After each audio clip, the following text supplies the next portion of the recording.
Hey guys, just wanted to kind of touch base with everyone and show off a pre-alpha build of our game for this update. So we're gonna be sending out something very similar to people in the coming days, and it's actually going to be available on Kickstarter as well. So you can try out the demo, and then if you like it, you can back the project. So just going to give you a little bit of a rundown of the different options that you have in the gameplay.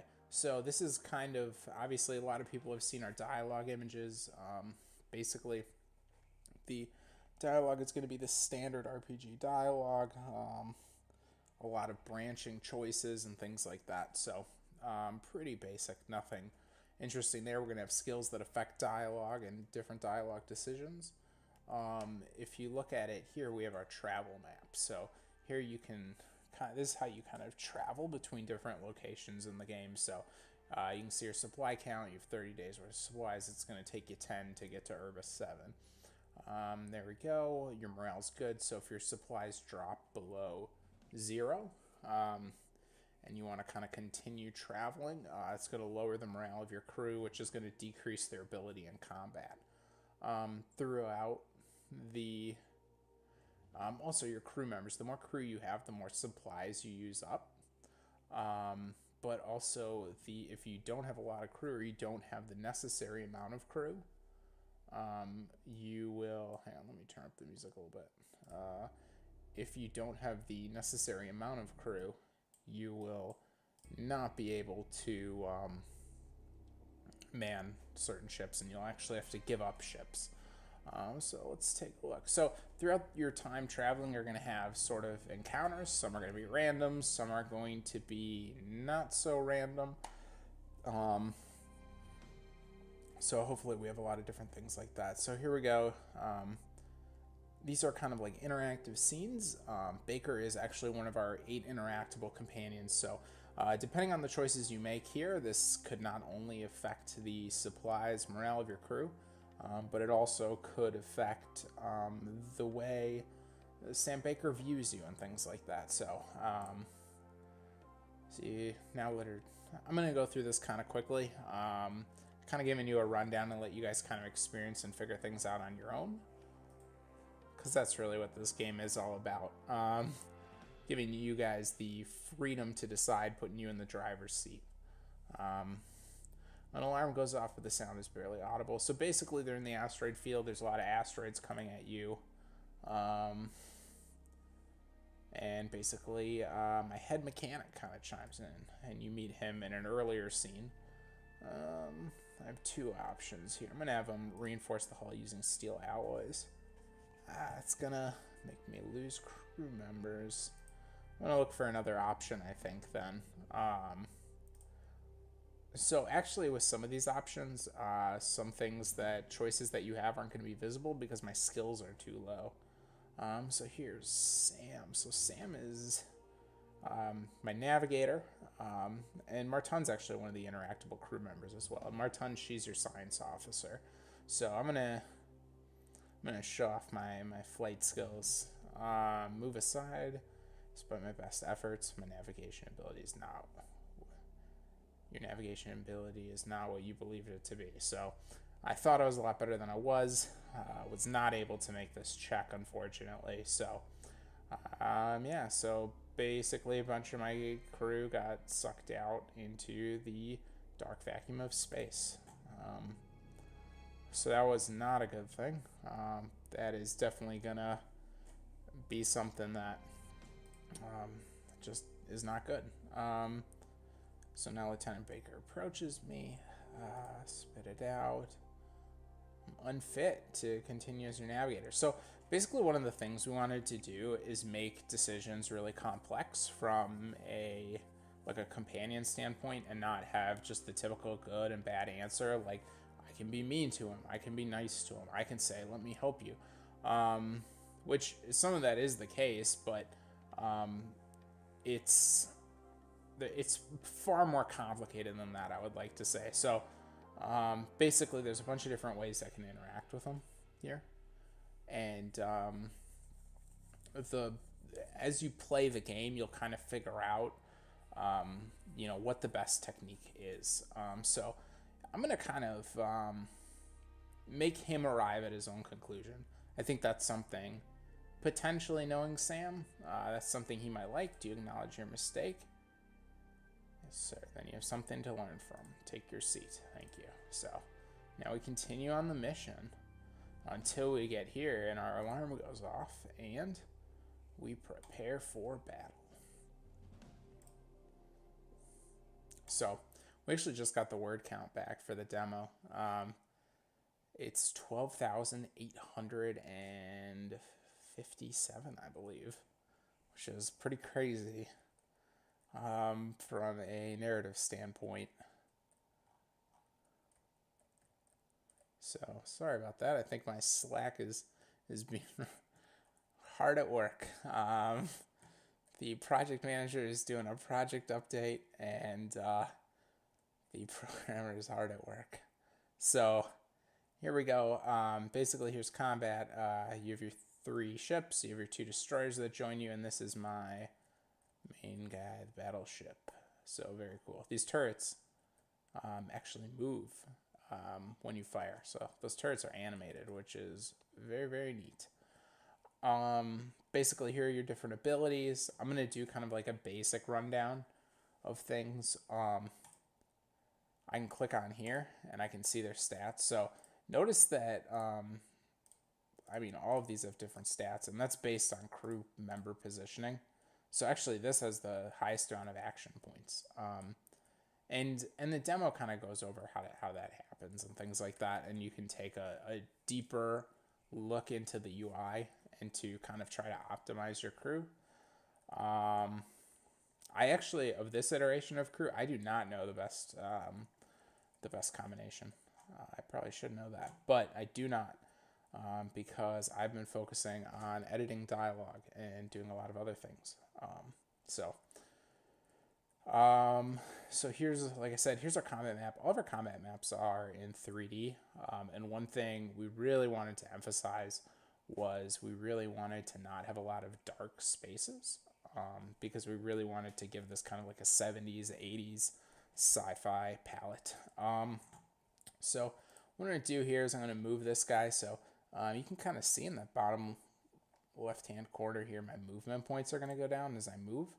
So, or they go up to show me how many I'm using. So I'm using 12 here. I'm going to exhaust all my movement points. And essentially what I'm trying to do is I'm trying to get sort of in position to flank him, or hit him in the side. This is actually going to be a side shot. And side shots are going to increase the effectiveness of my damage. So one thing that I'm actually going to do first is, so you've noticed that when I click on him, I can't see his stats. I don't know his name. And all of these ships. So like if I see a ship, that this class of ship, it's not going to have the same stats every single time. It's going to have different stats. So I'm actually going to try to scan them because I think, yeah, there we go. That worked.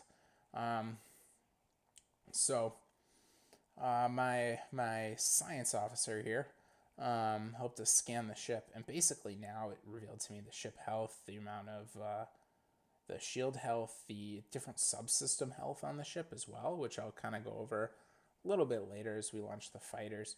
So we got the action points, the movement points, so I can kind of know how far he moves, and how many missiles he has. So I have 2 missiles on this ship as well. So I really don't want to waste a lot of missiles. So what I'm going to do is I'm going to use this opportunity to get a side shot in. And obviously I understand I've exposed myself as well in the process of this. Man, I have a 93% chance to hit. I am not. That was rough.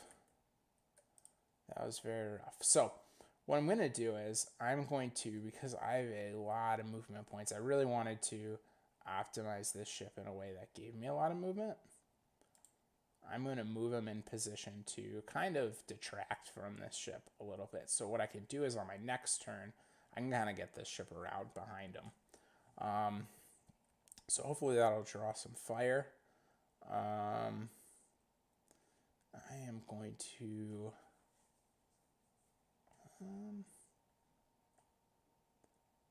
I think I'm going to launch some fighters. So I'm going to blast them. like crazy. Actually,